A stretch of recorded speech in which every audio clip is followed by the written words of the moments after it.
I always tell people that you're more capable than you think you are. Be original. Don't be like the guy on the radio. Great music will prevail. So I would tell people, make great music. Don't make other people's music. Make your own. Money don't make me, so I just say, you know what? I just gotta be happy in my life. Build your team. Look around you. Figure out all these parts, because you can't do it all yourself. You're gonna burn out and get tired. Never burn any bridges. You never know who someone's gonna be. I must not fear. Fear is the mind killer.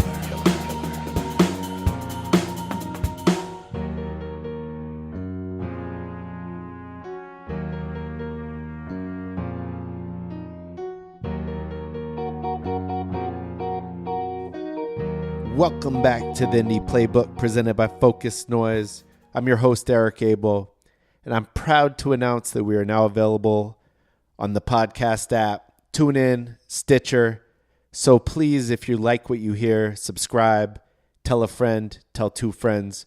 I'd appreciate it. We're about to get back into the second part of the interview with my man Slimkid3 from the Pharcyde. He's a man of many hats, and Tre really gets into the nuts and bolts of being independent. He talks about his beliefs, especially his belief in the law of attraction, how he sets goals. So here we go, part 2, Slimkid3, AKA Tre Hardson. I was going to mention health a little bit and just kind of your routine, because you're obviously healthy and you know, I just Knock wanted on wood. Yeah.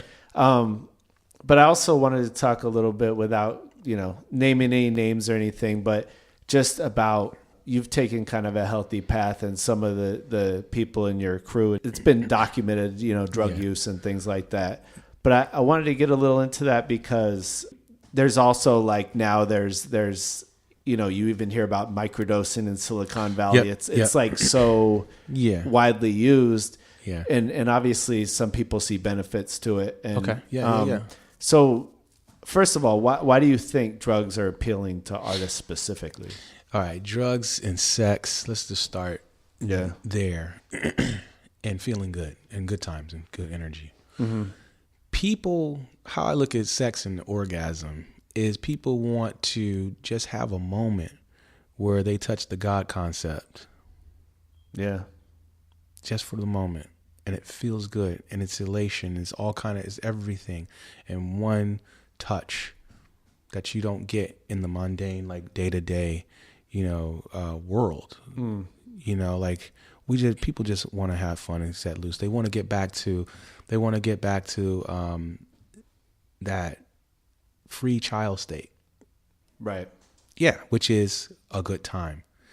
You know, nobody wants to take part in being on a planet that, you know, we're the only species on the planet that has to pay for our lives. Right. To exist here. Yeah. You know what I mean? Yeah. And that said, that's why people want to get high or want to get drunk, because they want to just let loose a little bit to let the God concept in a bit. And have you had, I mean, without getting too much into it, do you see benefits to specific drug use? So I was a shroomer. Okay. Oh my God. And it's like, I think it was the best thing that ever happened to me, to be honest, because it opened my mind a bit. I wasn't closed-minded. It just opened me up to, it all depends on the person. And like I look at people, and some people survive drug phases and some people don't. Like I watch people, their whole world is turned around and they're on the up and up, and just like their business is booming and they got families and success and the whole deal, and they don't do not one drug again. Never, you know what I'm saying? Right. So that's one thing. And then you got people that they just have like addictive personalities, and they really dive in deep, and they can't, you know, I feel sorry for those that can't like get out of it. You know what I mean? Or, you know, alcoholism. There's all kinds of different things, you know what I mean? So there was times, like I grew up with my grandfather, you know, my step-grandfather was super alcoholic. So like that shit like fucked with me a lot. You know, I don't like seeing that. I don't like being around super like drunk people. We can drink, or, you know, but drunk people, I'm like, oh man, I don't even know who you are. It's really weird. You know what I mean? It's like mad strange. Yeah. The people that have that, like you're like, you just had one drink and you just snapped. Like, what happened to you? They're a completely different person. Yeah. And yeah, that's the scary part when they hit that level. It's, it's different strokes for different folks, Right. I try not to judge too much anymore. I did, stuff as well, shrooms, ecstasy, weed. Like I didn't go to other areas. You know what I mean? But there was a time where I knew, I was like, oh my God, I gotta stop doing E, because like I found myself like jonesing for it. I was like, what? Fuck that. I'm not jonesing for shit. Right. You know what I mean? So I went, and when I got home, I jumped all the E that I had in the toilet. And, I did that like a couple of times. Mm-hmm. You know what I mean? And then like the depression stages of things will definitely, like, it's like smelling salt, like wake your ass up or die, you know? And I didn't want to feel that way. And then like I had a lot of things on, like, I never wanted my mom or my grandmother to know that I did this or that. Right. So that, I was like, oh shit, I'm going to tell my grandmother like I was high as fuck. You know what I mean? I can't, because she's such a church going, loving woman. Yeah. You know what I mean? How am I going to look her in the face? That nice lady. You know what I mean? Right. And those were the things that were on my mind that prevented me from, like, I ain't trying to come home looking like this. Or just be, here's what, I'm being on shrooms, and then you get the phone call. Hello? Hey, baby, it's grandma. I can't even have this conversation right now. That's when your ringer needs to be off. Exactly, ringer off. So, once again, it's just like, that's just a way for people to get loose or get, and it does different things for different people. This world has so many undercurrents of things. Right. You know what I mean? Whatever people's thing is. And now you got the Burning Man stuff and all of that, where people are going to explore to touch the God concept, basically. Right. You know what I mean? And be creative and like be all these things that aren't in the structural format of all of this shit. Now, the only thing that I can say now about like drug stuff is people just need to educate themselves about it. You know what I mean? Like, one good thing that I saw was a chart that says what does not go with what and what goes with what when you're doing drugs or alcohol, or like, people should check that out. This plus this will kill you. This plus this will make you have a great time. This plus that and this, that, and that. And here's how if you ever feel like this, just take this and you'll be balanced out. Like, it's just, we need to be educated, about how to, if folks are taking that vein. Do I agree with a lot of this shit, like that I see drug wise out and about? Cause like, it scares you if you got kids and things like that. Like, man, I don't want my kids like doing this, that, and the other or whatever. Cause I don't know what folks you don't know who's giving you this shit, if it's clean or like, those are important things. And I just think, as far as that's concerned, because people are going to do it, they're not going to do it. Right. They go to parties and clubs to do it. Right. You know what I mean? Like, they just as we did when you were young. Dude, everybody's out for the God concept. Right. You know what I mean? They just trying to touch God a little bit. And what I mean by that is just that feeling. Right. They just want that feeling, man. They want to feel just that moment of almost like little death, but not really. Well, it's also like all your insecurities go away, and you just have that feeling of ecstasy. And ecstasy is the greatest thing to make you like, damn, everything is actually all right, and I was actually tripping. I'm not tripping anymore. Right. And this is cool. Like, you're in a different mind state of just acceptance and allowing, like, you're not in no bullshit, whatever. Right. You know what I mean? Right. Molly, all of that. Yeah. So, getting back to your more healthy lifestyle, do you have a routine? Like, let's start with your mornings. Like, do you have a morning routine that you do to get going? Okay, so I used to have a 6-pack. Now I got a circle. But it's, it's a 6-pack under there. If you lift it up, it's like ripped. Right. Because I do Taekwondo like every week. Uh-huh. Like, I help my master, like my Taekwondo master, teach classes from time to time, and he goes hard with training. And right now, I'm probably at the bottom of the totem pole as far as being in shape and stuff like that, because he's also an Oriental medicine doctor too. Oh, okay. So every time I come in here, he's like, Tre, The bag's under your eyes. What's up with your liver? Or what's up with the, he knows where things are and what's going on, and Right. And when you're top notch, you're top notch, and you can see that.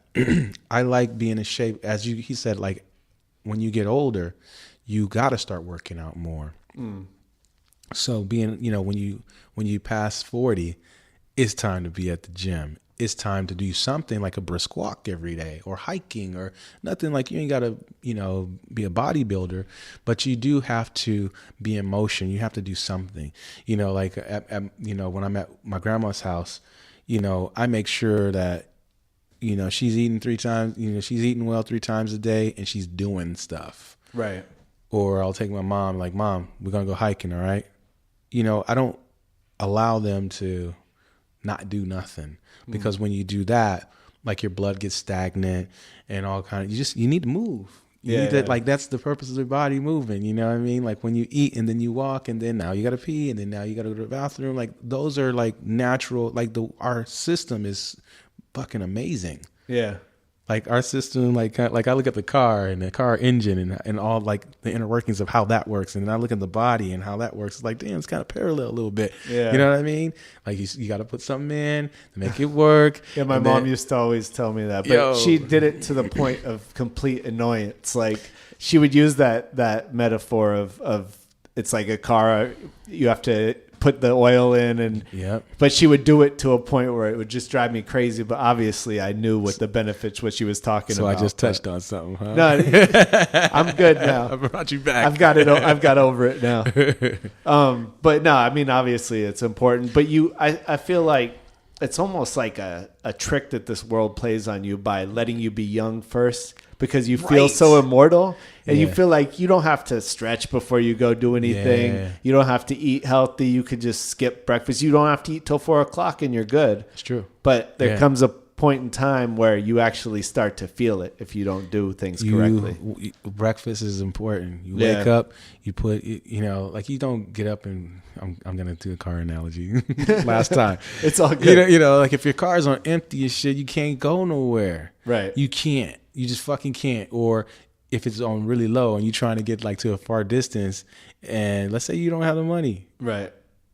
So how you going to get from here to there? You know what I mean? So you got to go make something happen so you're able to have whatever you need to, So breakfast, I get up, I make sure, once I get up, my body's like, there's a clock ticking before the lows start to happen. You know what I mean? So it's like, I got to get some kind of protein in, or whatever I got to eat. What do you eat normally? I just have some, maybe some eggs and oatmeal, or just whatever, just some simple shit. Yeah. My point is to get stuff in there. Right. Like I told my friends, like, when we're on the road, because this is good, because when we're on the road, when you're on the road, like, sometimes I eat like a prince or a king, and sometimes I eat like shit. Right. Because you don't, so. Well, sometimes you're in little towns, dude, where there's like, nothing but McDonald's. Or there's truck stop after the truck stop. You know what I mean? There's nothing you can do. Nothing you can do. You've just got to try to do the best you can. Right. And the point is to get that energy in, or get that stuff in, so you can, like, I got some Planters peanuts, right, or whatever, to tie me over until the pizza. Right. You know what I'm saying? Yeah. And then there's times where, like, oh shit, we found an Indian food spot. Whoa. And the whole crew is like, we're going to Indian food. So we go and have our Indian food, because we have our shit, man. Yeah. And we sit down for the Indian food or Thai food or whatever. We got our things, Do you have a restaurant out there just in this world that you always think about that's like the spot that... Oh, man. Sheesh. While you're thinking about it, I got one that was crazy. All right, tell me. So one of my artists that I work with is in the show The Office. You ever see that show? Yeah. So Creed Bratton, he's like the older guy. We're traveling through Arkansas, just back roads, Arkansas, in the middle of nowhere. Yeah. We stop at this gas station, right? And the guy, we're just thinking maybe we'll grab some sort of nuts or something just to get us to the next place. Yeah. And the guy's like, yeah, we have these donuts with sausage in them. and the local bakery brings them over every morning. They're really popular. Like everyone eats them. Here I am like, okay, it's the middle of Arkansas. Like I'm going to listen to this guy's advice. But then I thought about, I'm like, why not? When am I going to try this again? Yeah. We tried one of these. We just ended up splitting it. And like to this day, this was like 3 years ago, we're still talking about this truck start. It was just like the most ridiculous. But it's just like a meat sandwich on a donut. And it was so good. But man, traveling, food. Oh my God. Yeah. I'll just start. You know, like Portland, Oregon has good food, man. Yeah, I love Portland's food. There's certain places where I feel like safe, food wise. Because I remember, like, I used to go to London, man. It used to be awful. I couldn't find a. We used to lose a lot of weight when we were in London because we didn't know where certain spots were. Right. You know what I mean? Like, we brought our own salt and pepper. We brought our own hot sauce. You know what I mean? Like, literally. Yeah. You know, and then later down the line, it was like, okay, London got the Jamaican food or London got the Indian food. So we're safe, so we know where to go. It's like, boom. But that took a while to find. It took a while before like a lot of shit started popping off in the proper way that over there to make like because we had like different tastes, I guess, you know. Right. But now that shit it's all right. I can do it. I can do UK. Yeah. You know, Germany was always cool. We stumbled upon our go-to shit is when things are when in doubt, go get a euro. You know what I mean? Like shawarma and shit that, you know, get a wrap and that carries it, you know. So that's that. But then when we get elegante, I'll say, we get a little elegant and we go to a sit down restaurant like we're supposed to and just really like chill out and have like a steak or, you know, just especially me. Yeah. I'm gonna have my steak. Yeah. You know what I mean? I'm gonna have my whatever fancy shit I want. Because around if you don't, like not if you don't, but there's other times where you're just eating like shit the whole time. You have to balance that out a little bit. Fucking Doritos and pistachios and a fucking, you know, Tazo tea or whatever the fuck, you know, like just things that don't go together, you know. Right. So one of the things I kind of always stress is that productivity is a process, right? It's you're kind of always working on yourself. I mean, hopefully you are, and you haven't just given up on life. But are there any tools that you use that help you stay motivated and on track? Yeah. This is like I listen to a lot of Abraham Hicks. Okay. You know, the law of attraction stuff, and I listen to, you know, how what you think you create. And that keeps me on point because I always have to think about what the fuck am I thinking about right now? And is it important? Right. You know what I mean? It's like, what am I doing? Where am I? Like, I have to remember, like, there's a lot of fog when it's between you and your dream, your target point rather. And that fog can be super discouraging. It doesn't mean you're not going to reach your dream. It's just that you're sitting on the curb for it right now. Right. Worried about you reaching your dream. You know what I mean? And then once you get to your dream and you got it and you're hugging it and kissing it and that's it. You know, it's like, okay, now on what? to the next dream. You know what I mean? Right. So I just, you know, I want to have a good time and a good life right now. Right. Not in some far off place. Like, and in the far off place. But like right now is where my strength is where my power is, where like everything is amazing right now. And how do I make it amazing right now is how I'm thinking. What do you do to stay mindful of that? I'm just aware of my feelings. You know what I mean? I'm aware, like if I'm feeling like a little wonky, negative or whatever, it's like, well, why am I feeling that way? Okay, is it because of that? Okay, is that an issue? Is it a big deal?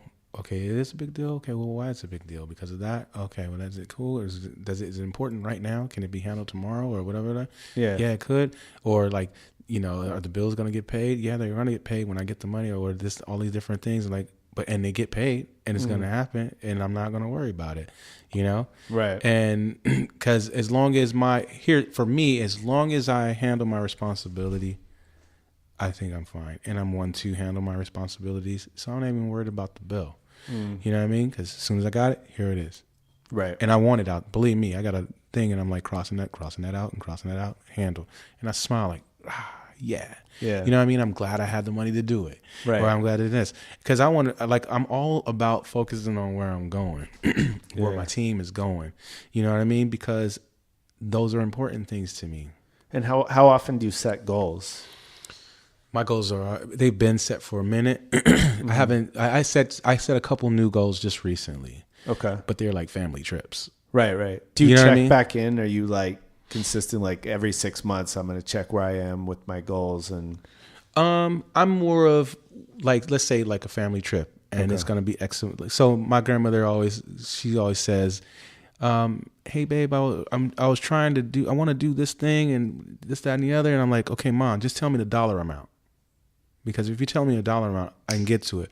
But if it's like this idea that you don't know what it is, like if it's really expensive or really inexpensive or whatever, like all those parts of me thinking around is a distraction. right. And so as far as like, so my grandmother is a part of my big picture or my picture in general.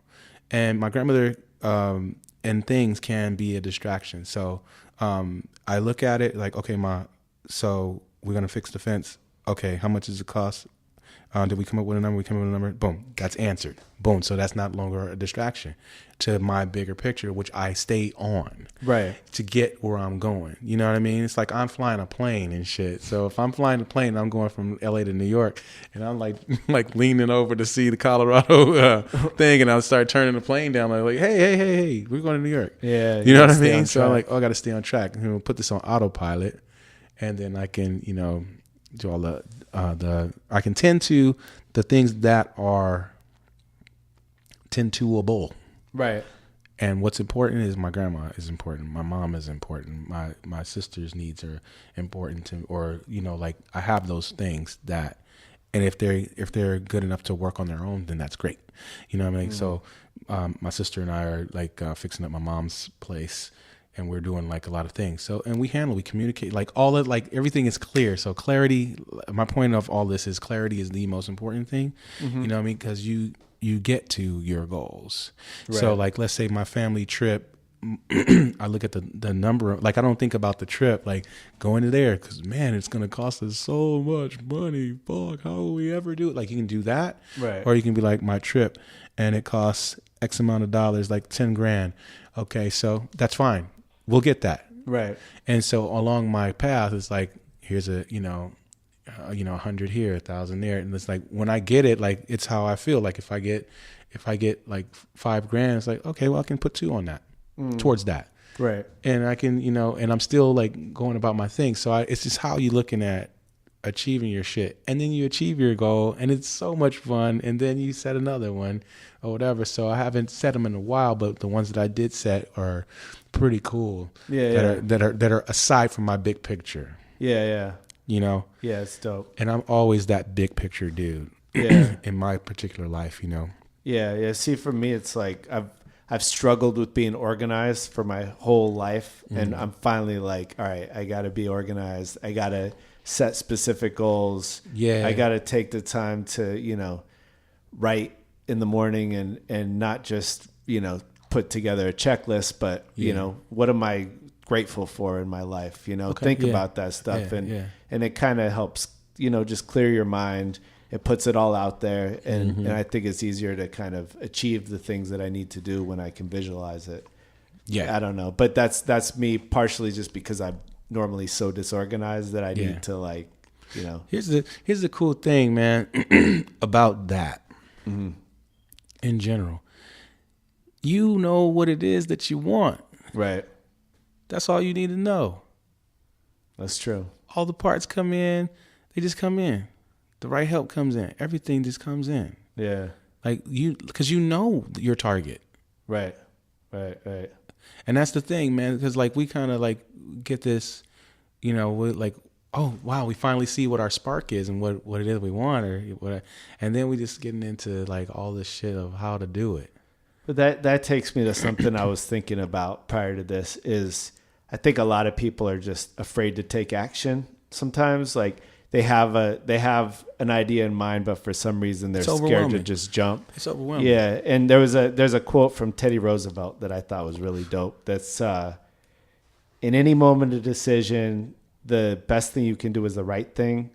The next best thing is the wrong thing, and the worst thing you can do is nothing. There it is. And I thought that was dope because at least you're trying. Yeah, you at know? least you're still moving forward. Right. And so, I mean, why do you think people are just afraid to take action on I think they think the parts are they think the parts are overwhelming. They think the parts are too big. Right. You know what I mean? Let's say you want to be a film producer. Right. And you think of all the film things that already exist, like Universal Pictures or just these big things. And let's say Universal Pictures, let's just take a part of it, the financial side of it, right? Like their team that cuts the checks. And then you think about like, what kind of team would I have? Well, who would be doing my accounting, or right? Like all these departments and teams, and it's, oh my God, it's so much stuff, bro. And that's a dream of yours, but man, how do we get to there? And I don't even know how to do this or that. And it's like, because you don't have to do those little parts. Right. You just have to know that you want that. And then the universe kind of takes dude, care of it. And then you're like, you and your boy smoking a joint. He's like, yeah, man, I'm about to go to school and get my, I just got like one semester left of my accounting thing. Right. Like, what? You're an accountant? Yeah, man, that shit. I do that shit like how you are with music. Well, that's how I am with money, or right. That's how I am with calculating. Right. And it's like, dude, you join forces. Yeah. You know what I mean? So you got to know people who aren't all just like you. You got to know people who are diverse and can do different things. They're all the part of your shit, man. Right. We're all floating around here, part of each other's thing. One thing I have to quote my cousin Eric Blake, who's a comedian, and he's doing really good right now, is he said, I don't mind being a pawn in someone else's game as long as I'm the king in my own. I like that. You know what I mean? And I will never forget that, and I treat that like that. So if I'm helping you with your thing, I'm helping you with your thing. I ain't trying to be the king of your thing, right? Because that would be only getting in the way. But I'm gonna be the best. I'm gonna give the best that I can do for this particular project that I committed to with you to make that shit a huge success. And when you're on board on my shit, trust me, I want you to do your best. And if you're doing half of that, I don't really need you there. Right. You're a distraction to my bigger picture. You know what I mean? So it's like if we could all jump on, and it's like maybe you take, like you got a moment off this week. And you can help out with, this kingdom over here. It's like, oh, shoot, I can do that because I do that. Right. And then that's a success.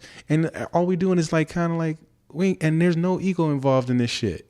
Because you know that in your thing, you're the king of your shit. Yeah. And in my thing, I'm the king of my shit. And we just help each other along. It's all good. And it ain't about being like super ass rich. But if we became rich and we're rich, then so be it. That's cool too. That's cool too. Right. But when you were a kid, dude, and you guys all went out to play, bro, all you did was go out to play. You didn't think about how you were going to, I don't know what kind of kids certain folks are. Yeah. But I don't know where I was on the rich and poor level when I was a kid. I just knew that dinner was at this time and I'm about to go outside and climb this tree and play ninja and go skating after that. And next thing, and it all felt great. Right. And then I'm about to go watch this Bones Brigade 3 video so I can get my my kick flips on and my ho-hos, like trying to, all this shit that right. Because that's what was important. And, like I'm like 45, 46 right now, and I could have died a long time ago doing some old dumb shit that I know, like skating pools and like dropping in on launch, and that was important. But like all the rich or poor shit wasn't important. Like I didn't know what that was. You know what I mean? I didn't know how hard my mom had to work to make all these problems invisible to me and my sister. You know what I mean? I do remember her cooking full meals with a damn toaster oven. Wow. Yeah. And yet that shit, like, okay, we sitting down, we eating. And I'm going outside. Okay, Mom, in her mind, I don't know what, and she has 2 jobs, trying to make all this shit happen, single parent type shit. You know what I mean? Or there was never a time where I always had what I wanted. Right. Always had everything that I wanted or needed. And that's just crazy. Or when I didn't have and I had to work. Here's when I had to work. When I used to go to summer camp. Because like summer camp was like, you know, maybe $200 when $200 was like, you know, $100 was a big deal. Or Right. $200 and like camp is going to cost $240. And my mom's like, well, I can only pay half. But if you want to get the other half, you have to go work. So I had to go work at the YMCA, you know, get my sweeping, and, you know, to work off, you know, the other part so I can go to summer camp. Right. You know what I mean? And I did it. Do you think you appreciated it more because of that? I just knew it. Like, for whatever reason, man, I don't think it was about appreciate. I don't know what. Like, that didn't hit my mind as it does now, looking back. You know what I mean? I just knew I was trying to get to summer camp because it's co-ed, you know, and just having fun and, you know, just being with my friends, and everybody was there. And you don't know what any of those individual kids had to go through. Maybe things came easy for their parents and maybe it didn't. We don't know because we were just together having fun, laughing, just everything else was like, I don't know what, it was invisible. Like our parents magically did crazy shit. Right. To make the problems of the world invisible to us. Yeah. And that was what we call a blessing. Yeah. You know what I'm saying?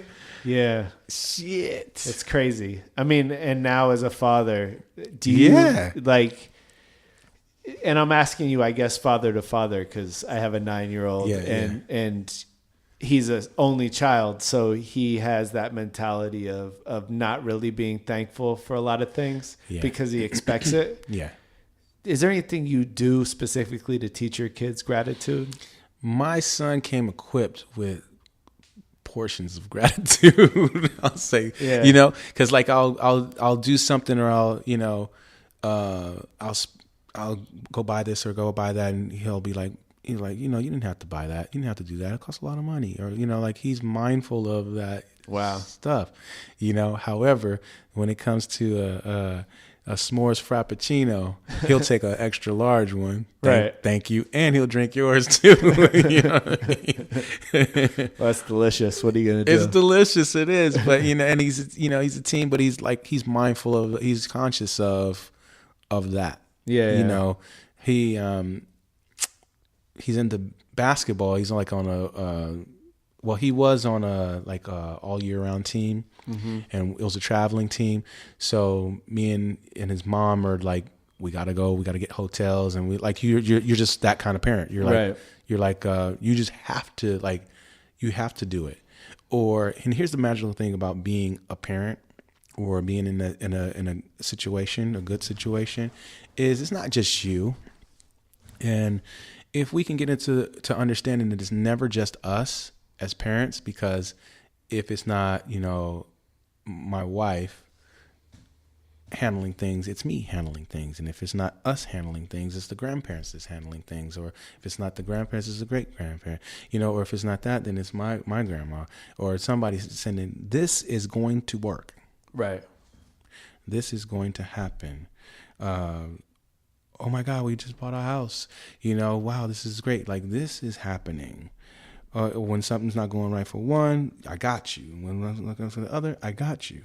Yeah. These are the things that make things, and it's not embarrassing, or it shouldn't be. Yeah. It should only be pillars holding up the building. Right. That's it. Yeah. You know what I mean? We're making the world invisible to our children, really.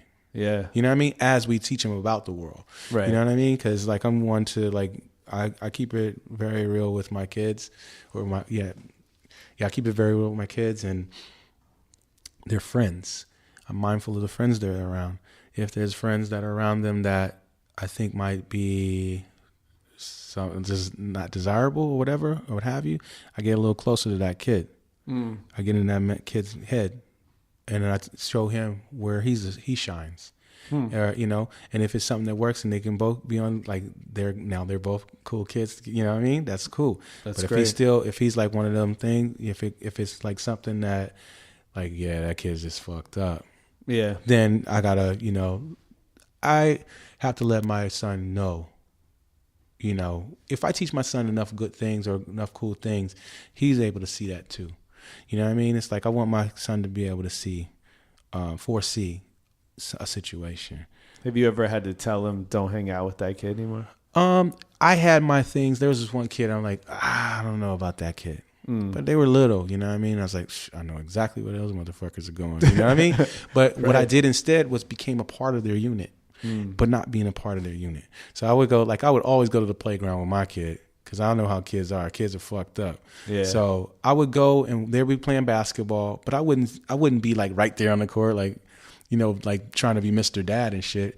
But I'd be kicking back like, some feet away where I'm in earshot.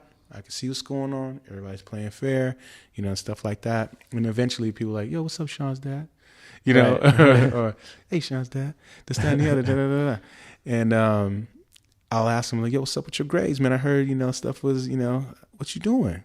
I don't know, man. I just can't get it together. Why can't you? Do you have interest in it? What is it?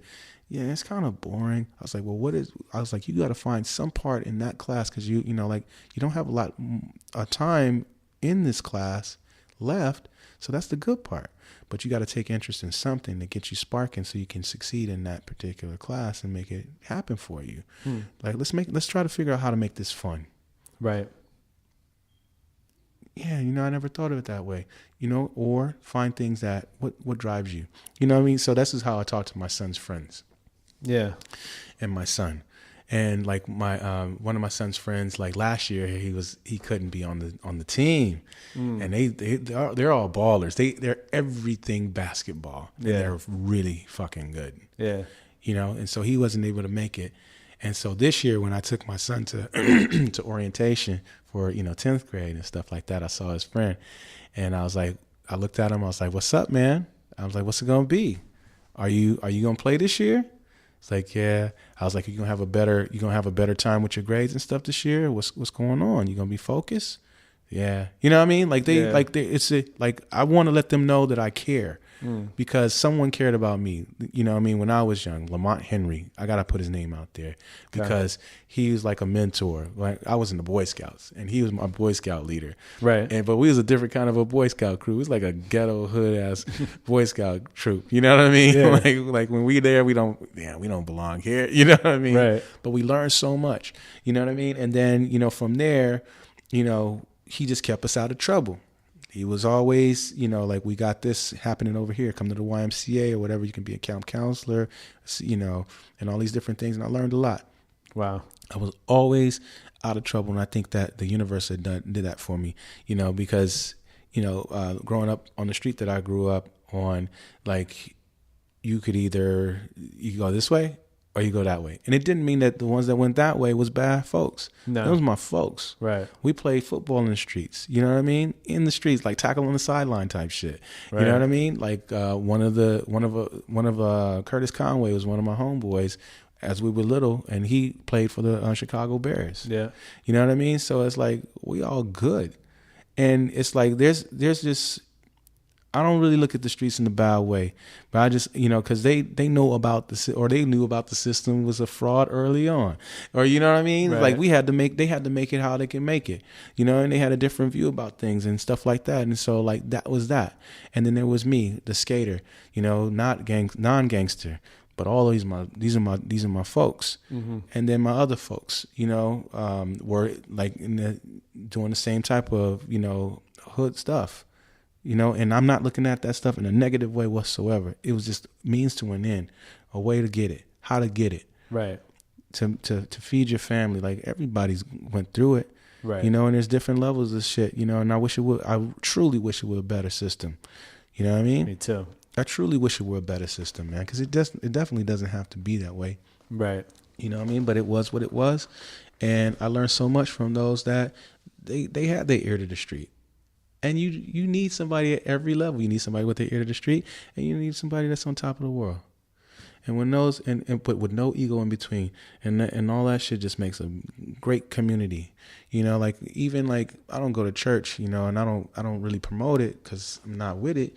But like you just meet wherever you go, you're gonna meet somebody that can help you. Like this pastor was a hardcore gangster back when he was younger. Now he's a this. Right. It's like, damn, what was you doing between the time? you know, or whatever. And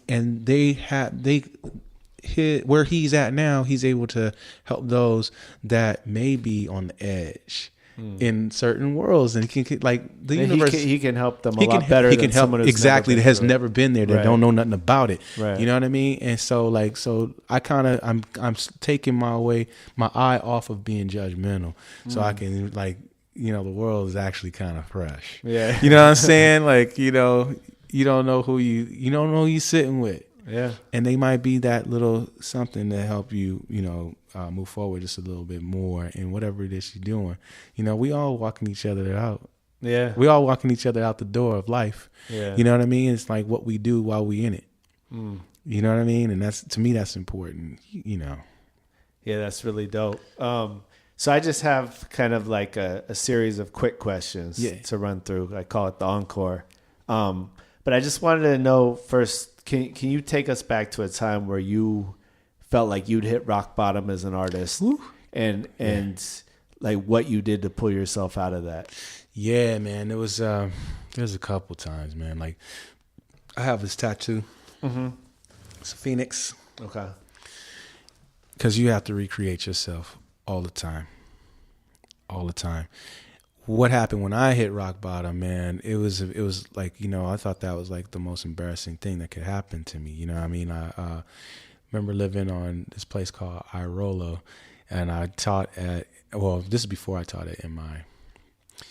But like I had like tax problems and shit like that. You know, the IRS would just take every check that came. Like I didn't have shit. And I'm like, how can they fucking do this to folks, you know? And it wasn't even really my fault, you know what I mean? Because we trusted in someone to handle our business, and that shit wasn't handled. Like he handled our business, but our individual shit was not handled. And so now the IRS was like really fucking us, you know, like just taking all our shit. And at the time, my band and I, we had separated or whatever. So I had to try to make magic. I had to pull the fucking rabbits out of hats and shit. Like, how do I do that? You know, and I had to get paid under the table for things. You know what I mean? Like, I had to create whatever the fuck I could just to make my rent. Right. And then, you know, like I had a girl living with me at the time too. And when, you know, like, and sometimes she had to, you know, handle things, and in my mind as a man, it's like I'm supposed to be, you know, handling things and all these different bullshit ass concepts that we have in our head, because I felt like I was on an island by myself, you know, trying to, you know, I was on a sinking boat with a cup and I couldn't, and a hole in the boat. And every time I, you know, scooping all this water out and I'm still sinking, you know, type shit. But I got to a point where I really had nothing. But the apartment that I was in, my girl at the time, and I remember being on the floor crying real hard, bro. Nobody was home. Then my mom came over and brought some bags of groceries and shit. And I was like, wait a minute. I'm over here like with zero. And I'm not looking for nobody's help. I wasn't looking for nobody's help. And I didn't want to ask for help. And I'm still the same way, like, right. You know, and I didn't want to ask for help or anything like that. I'm you know, and the way the people look at you, like you're all this big star and the car that you drive and all these different little concepts that don't mean shit.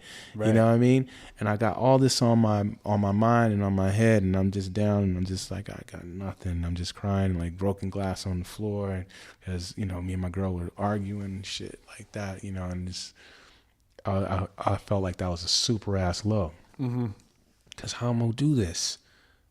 Like, I mean, I need this one lucky thing was like the rent was covered for that month, but I had to the next month. Like, where am I gonna get that? Right. And then, you know, like, so I'm down there, and my mom knocks on the door and comes in. Her and my sister brought a bunch of groceries, and they're happy, and I'm like, yo, I'm like, damn, universe it just came through. Right. Like, you know, like God heard your cries or some shit, you know, but it came through. And eventually there's a balance beam of, I don't have a lot, but God keeps coming through. I don't have a lot, but God keeps coming through. And you just like kind of doing this like the whole time. And like, then you learn how to surf that shit a little bit. You know what I mean? And next thing you know, like I hit rock bottom, but I never went underground. You know what I mean? Right. It didn't kill me. Yeah. When you get into that kind of back and forth of, you know, I'm at rock bottom, but I'm pulling myself out just enough. A lot of people do that for so many years. Like, how do you get cycle. beyond that to then say, you know what? I'm not just gonna barely swim, but I'm gonna go achieve something. Here's one interesting thing. Once you hit bottom, you're at bottom. What you think bottom is. And when I hit bottom, my girl, she brought this videotape. And on this videotape was, you know, it's about like homeless people and stuff like that, you know. And as I'm watching it, you know, you watching like what the homeless man had to do or homeless people had to do every day. They wake up and they got to go get their bottles and cans and like go, you know, hustle up to be able to get a sandwich, or maybe their goal was to get a room for the night. So I'm watching this shit, man, and I'm so glad that she brought that for me to see, because now how I look at things is, and how I look at from humans to animals. Birds wake up every day. They got to go scratch and get food, and, you know, they got to go make it happen. So I look at, and I tell my students this type of shit too, because you look at from a homeless person to a billionaire. They all got to get up. They all got to hustle. They all got to, you know, to get to their goal. Right. Whether it's fucking whatever they're doing, like oil or aircraft or, you know, whatever that, or record business or whatever, or a homeless person just trying to get food in the room for the night. It's all the same. Right. It's all the same. So it's like, what are you doing? Because you can lay on the ground at rock bottom and cry, and it's good. Get it all out. But once that last tear gets out and you sit, there's going to be a space of peace and calm of where your idea steps onto your heart. Because it's something that you like, yeah, you know, like maybe these things maybe you might look at all these things as like too big or whatever, but there's that one thing that you love. And it don't matter how high that mountain is, the love carries you like a fucking helium balloon. Right the fuck to it. Instantly. Like you weren't far away from your goal. Your shit is just right the fuck there. Because when you're at rock bottom, it's no different from a homeless man just kicking back and sitting, looking in the park, looking around, just being at peace in the quiet. Or a billionaire that just had huge success, sitting back, just sipping his drink or smoking his cigar. They all have that peace and calm. And you at rock bottom with the same peace and calm as the homeless guy and the billionaire. You all sharing the same space where everything is, your creativity, your ideas, because y'all ain't got nothing to prove. Right. The three of you have nothing to fucking prove to nobody. Yeah. You know what I'm saying? Yeah, but I think it takes maturity to realize that, because I think man. much of, you know, at least young people's lives, it's like you get carried away with what other people are thinking. Yeah. And trying to impress them. And there comes a point, I think, in your life where, and I can't say this for everyone, but for me personally, where you just kind of realize, like, what does it matter? Like, they're not even thinking about me. Like, they have their own problems. And they're not even thinking about you. Exactly. You know? Exactly. Man, that's the jewel right there too, bro. They're on track with their where they're going. Right.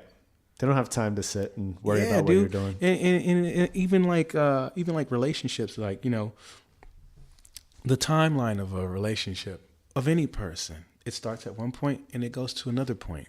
By the time it gets to this point, be it someone dies, or be it you grew out of each other, or be it like, yo, I just got the job, my dream job, in Tokyo. Right. Fuck yeah, go do that shit, man.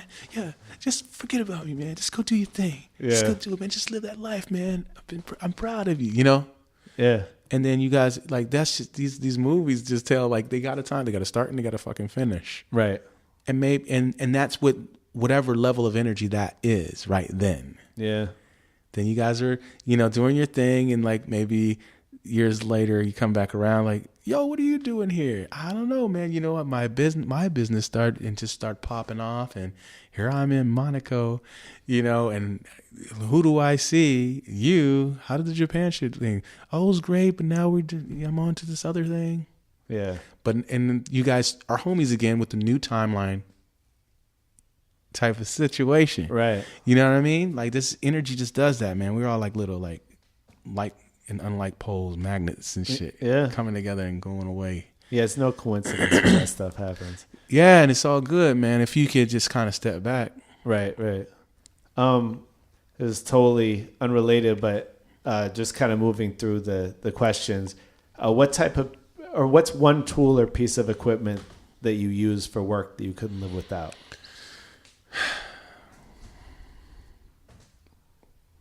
Shit, my computer. Yeah. I'll say my computer because my computer allows me to do my monetary business and my creative work within it. And like, just where technology is so amazingly brilliant right now, so I can work on my Moonbeam Kelly project with my singer and hook up my microphone and all that stuff. And I don't need a lot of shit. And it's my computer. Yeah. My computer is everything. And you DJ with it. I DJ with it. I get on my Skype sex. You can do so much shit. Yeah. It's a brilliant world of wherever you want to go. Right. You got your Netflix and chill. You got your balance your budget. You got your networking, your online networking, and connecting your fans. Damn, all that shit with this one device. Yeah. That wasn't available to you years ago. Yeah, it's pretty amazing how far we've come. Fucking amazing. And where we're going is probably even more amazing. I can't wait. Yeah, I actually had a chance to go with my son to do like virtual reality a couple weeks ago. I got to do that too. Oh my God. Yeah. Like we were just playing this Star Wars game. Yeah. And you could just, you just feel like you're in that world. Yeah. And it's only within 5 years, it sounds like everyone's going to have these things. Yeah. It's going to be nuts. It's going to be fun. Yeah. I can't wait. Yeah, I hope nobody dies. Because it probably will happen. You can walk off the fucking porch and you're like, boom. Yeah. It's going to change so much. Yeah. Yeah. Could you imagine oh my God. I've had the virtual reality shit, and that shit's amazing. When they do scary movies on virtual reality, you're going to lose your fucking shit. But think of the porn industry. It's like, oh yeah. Yeah, that's just crazy. It's scary. Man. It's kind of scary though that it could really separate people from the world even more. I think we're going to have a lot of fun. Yeah. I want to look at it in a positive way. We're going to have a lot of fun. Maybe it'll juice up your imagination at least too. That's a good point. You know what I mean? You will kind of get heavily distracted, I'm sure. Yeah. You will get heavily distracted. It is going to be a disconnect. So all we have to do is just keep figuring out how to the planet that we live on is extremely important. Mm-hmm. It's extremely important. Nature is extremely important. And the cross between nature and technology is probably the next step that will keep us grounded and sane and just teaching how to kind of rejuvenate yourself. Because you can't just keep doing that. You got to go out to the beach. You gotta, you have interaction is something so beautiful for us to. It keeps us alive, dude. A hug. A hug, a hug will keep you going further. Maybe you thought you were gonna, off yourself, in just one hug, just to show that kind of energetic love or whatever propelled you to, success, and you lived another fucking 50, 60 years. Yeah, that's crazy. You know what I'm saying? It's like we're we're the human element, bro. Like we need each other. We're not just, it's not just us, man. Like it's the plants, it's everything, man. It's such a beautiful thing when we look at the collective of all of this. Right. Yeah. And this is just Earth. Yeah. You know what I'm saying?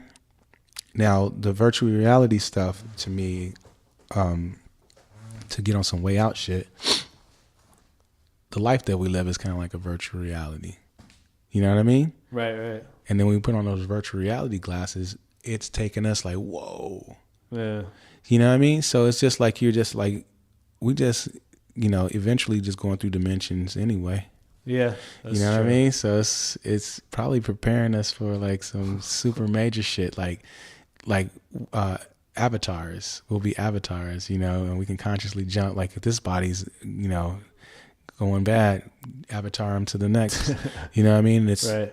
Who knows? Who knows? But that shit, know. like, who knows? But it'll probably be fun. Yeah. I mean, just I could go on about technology, but I wanted to ask if you have a $10,000 budget, okay, to release an album that's already mixed, mastered, and packaged, okay, what would you spend it on?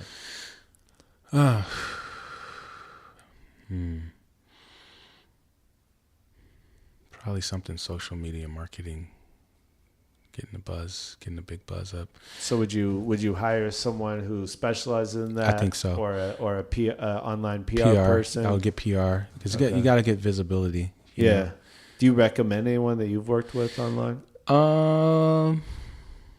I would try to find some kind of some group like a Wieden Kennedy or somebody that already does like some major. But even for that when you have a small budget. Oh yeah, small. But see, I always got to. Yeah, you're thinking bigger. I'm just scanning. Well, not even that I'm thinking bigger. I'm just thinking. Right. Like what it has to be something like that. Right. Or something like what their shit's all buttoned up. Or a company where the shit's all buttoned up, and you can talk to them about what your budget is and what you're trying to achieve or whatever. Because, dude, you can blow through that. That is not any money. I know, and like, that's just there's things like online where they have like the algorithm shit. Yeah, it's like you got to pay like $500 a word for it to be triggered. You know what I mean?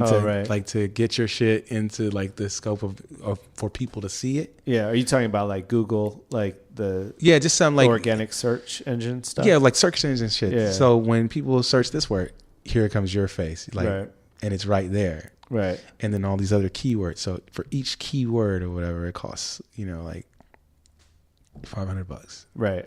So if you got 5, but let's say the reach is really reaching, right? Because the point is to get visibility, to get people to know who the fuck you are. Mm-hmm.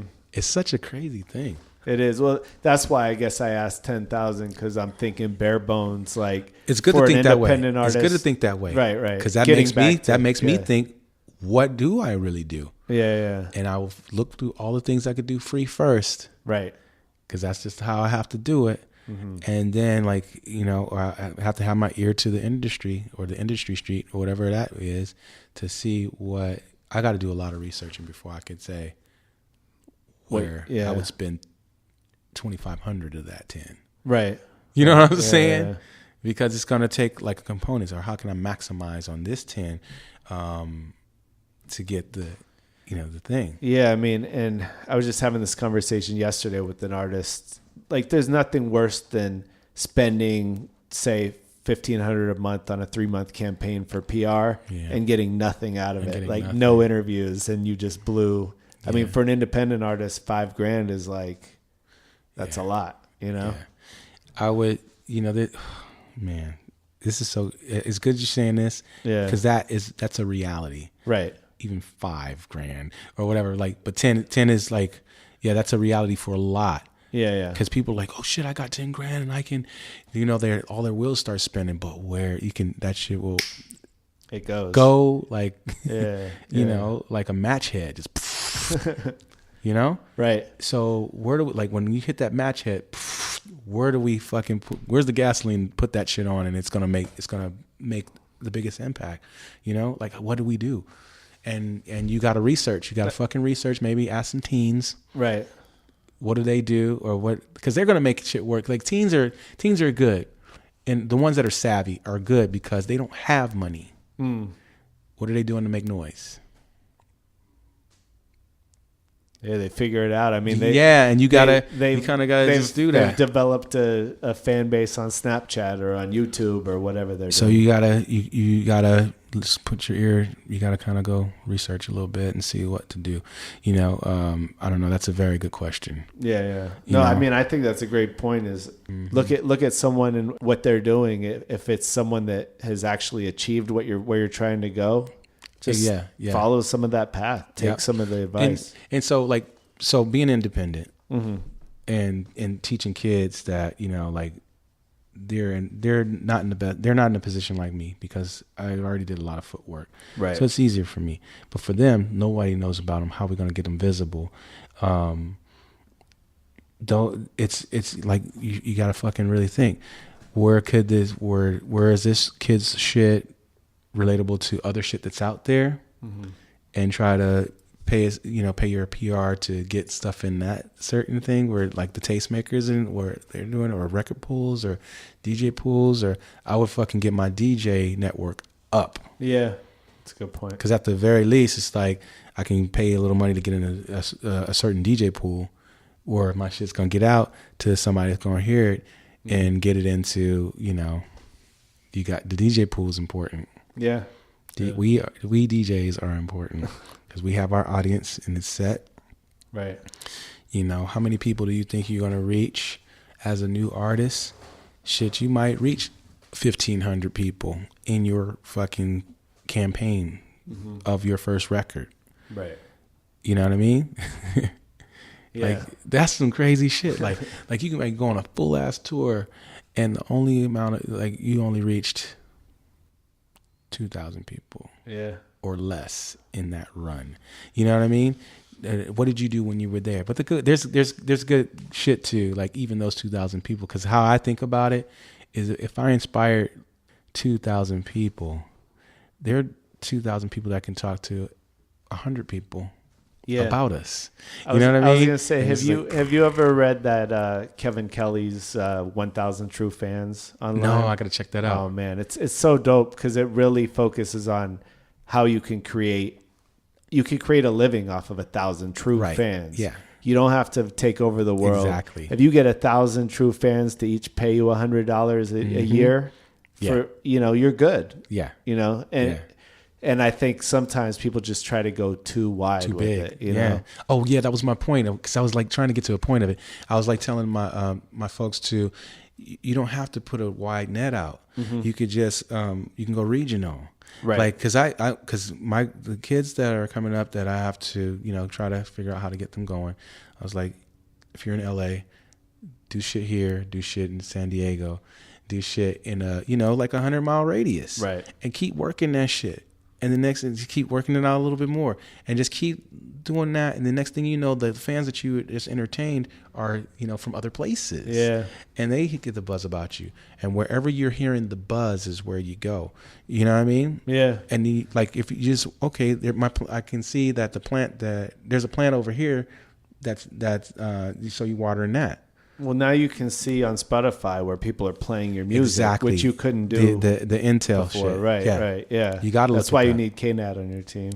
Oh no, he's on it like that. Exactly. He'll be like, "Yo, man, in Connecticut, it's just or in Nebraska, Yeah. Well, I've got actually out of the Northwest. I just started working with an artist named Brian Carveo. Have you heard of him? Mm-mm. So he was brought to my attention by a friend named Jay Pinder, who's also from Seattle. And he connected me with his manager, who's also named Ryan. What I like about what these guys are doing, they sold out Numos, which is like 650 cap up there as a headliner. Okay. Now they played Bumbershoot this year. They played Sasquatch. Now they're headlining Showbox, which is 1,200 cap. Okay. And they think they're going to sell that out. So we brought them down here because they were like, we're doing pretty well with streaming in LA. And they did Los Globos. And it was a little less than 200 people. But like those were fans. I went to the show and everyone's singing along. And I mean, for the first time, really leaving your region to Yeah. go out and play for 200 people. Yeah.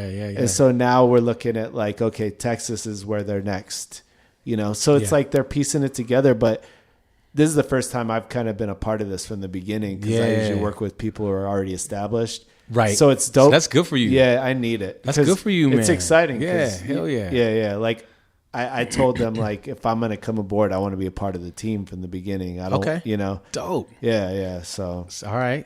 So you got some big shit happening. yeah. there. So yeah, it's. I think he's about Okay. to pop in the next year. Great. Or so Dude, you see it everywhere, but they got to keep that mentality just like that. It's like that grassroots shit. It's for a reason because it's conditioning your team, right.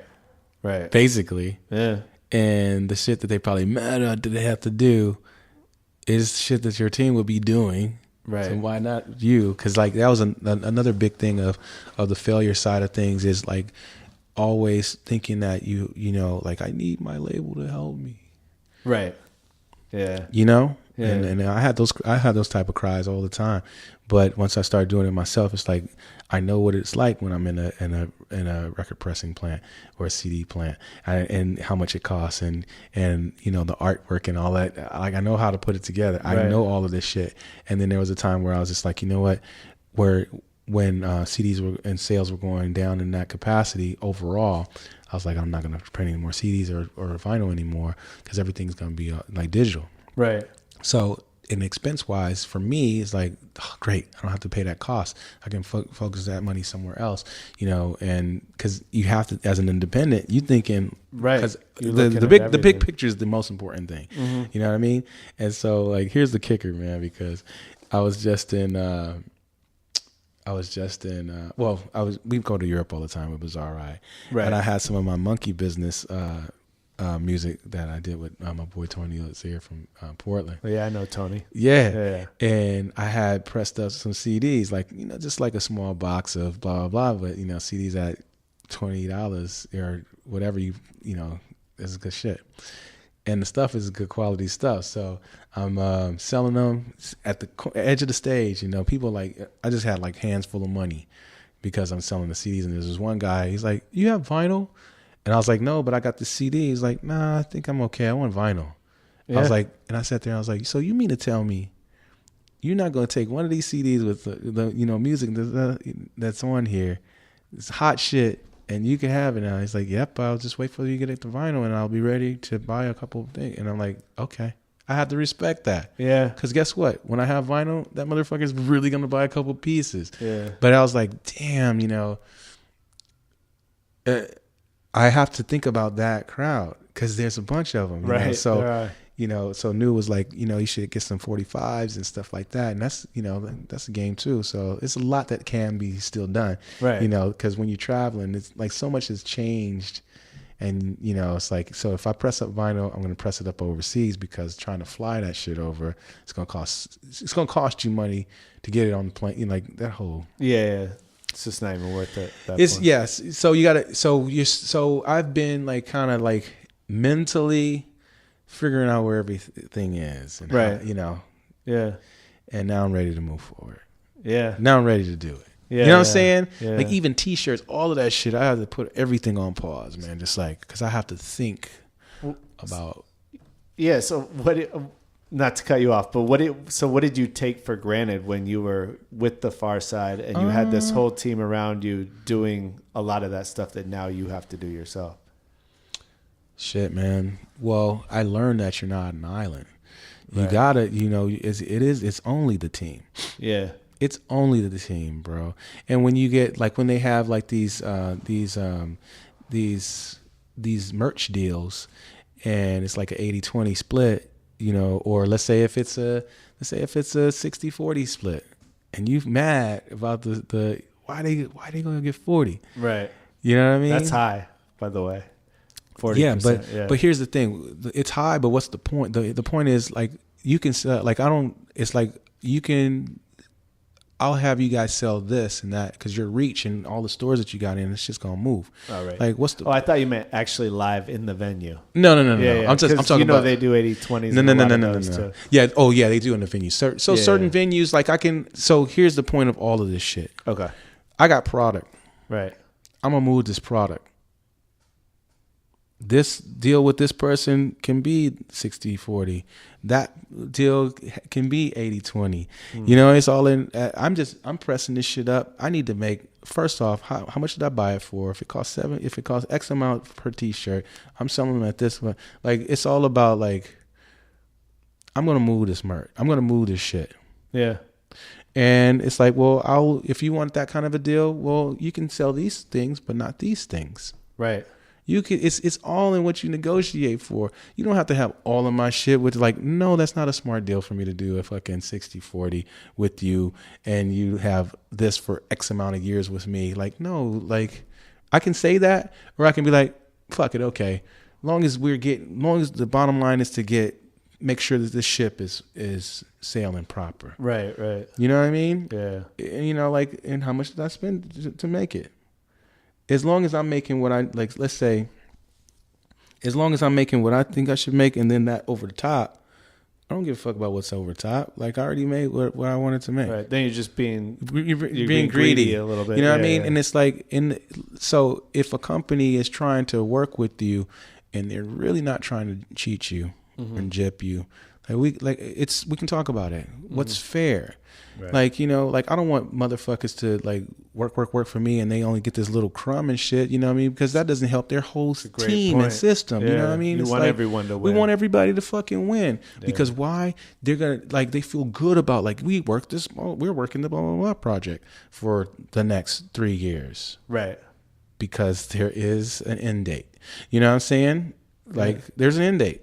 And when we get to that end date, we'll renegotiate what the next thing could be. Okay, so we guys made this amount of millions off of, you know, we all made this amount of millions, and you guys fared well. Now we can push it back, you know. So now it's not 60-40, it's 70-30. Yeah. You know what I mean? It's like we grow, and everybody's like, we're feeling good. But I would never go to a point where, you know, like, it's like slaving them out for what it is we're doing. You know what I mean? It's like, okay, we're all eating well on this. Right. We're all doing well on this, and it's working. And they're waking up every morning feeling refreshed and feeling good. To hustle up your shit. Yeah, they have some incentive. They have incentive, like bro. Part of the team. Right. Maybe they're thinking about their dream house or their kids' college or whatever, and we're all like dreaming good dreams together, moving forward, making shit happen. As opposed to my product is sitting in my garage, not doing shit. Right. For 10 years. And so in that 10 years, I could have did a 60-40. Right. You know? Yeah. Or I could have did the 70-20, the 70-30 or the 80-20 to get to, I'm here at 10 years, or let's say, like, from that point to 10 years, my box is sat in there, or we moved shit. And you know what I mean? Right. So it's all in how you look at it. Yeah, it's interesting because a lot of times you hear artists complain about, you know, that they haven't made enough of a percentage on all of their sales, things like that. Like, you know, specifically talking about the labels and how the labels kind of take everything.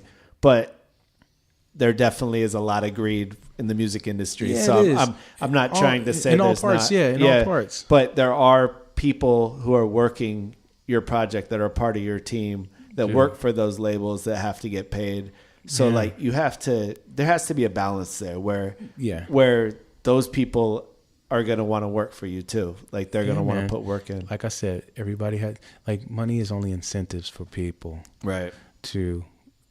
Incentives for them to enjoy their dream. Right. Right. Basically. Yeah. Money's just incentive. Yeah. All right, I'm gonna just go through a couple more quick ones. Yeah. Since all of our questions just end up so much more in depth, but I appreciate it. It's dope this way. Yeah. All right, so if an evil dictator took over the world and they banned all art, but they allowed each person to keep one album and one book, what would you choose? Shit. One book. Oh my God. Either it's some sort of survival book, or That's a good one. What about a book that's really just changed your life? Like it changed the way you lived your life. You read it and you were like, oh, that put me on a different path. Yeah, I was gonna say, like Conversations with God was a good one. Mm-hmm. That was like good enough to get my mind open. But I'm so far past that now, like consciously and everything. Right. So if there was an evil dictator and we didn't know where the fucking shit was going, it'd probably be How to Survive. Like I said, like How to Survive the Apocalypse and some shit like that. Like some serious like survival kit shit. Right. Because it's like you need that. Yeah. It has to be something that you need. Some how-tos, How to kill an evil dictator. Oh no, I know. I saw that movie, man. So let me see that. And what was the other thing? Oh, an album, if you can come up with one. That's a good one too. Honestly, it'll probably be something. I don't know. Damn, I don't know. Ooh, that's a good question. I'll go with something Led Zeppelin. Okay. You know what I mean? That Like puts it you had in the enough. zone. It have enough angst in it to give me like energy that I want, and enough color so that when I want to bliss out and just think about like the colors of life and like the things or whatever. Yeah, that's I think good. it'll be some good shit, or that or some John Lennon. You know what I mean? Yeah. Something. Yeah, I think that. Okay. All right. So if you could send a 140 character tweet that everyone in the world would see, what would it say? I don't know, because either you're trying to bring attention to yourself, basically. No, I'm just saying you can send a message of up to 140 characters that everyone in the world would see. You can use it for whatever you want, for your own purposes or to... I would just say it's all going to be all right.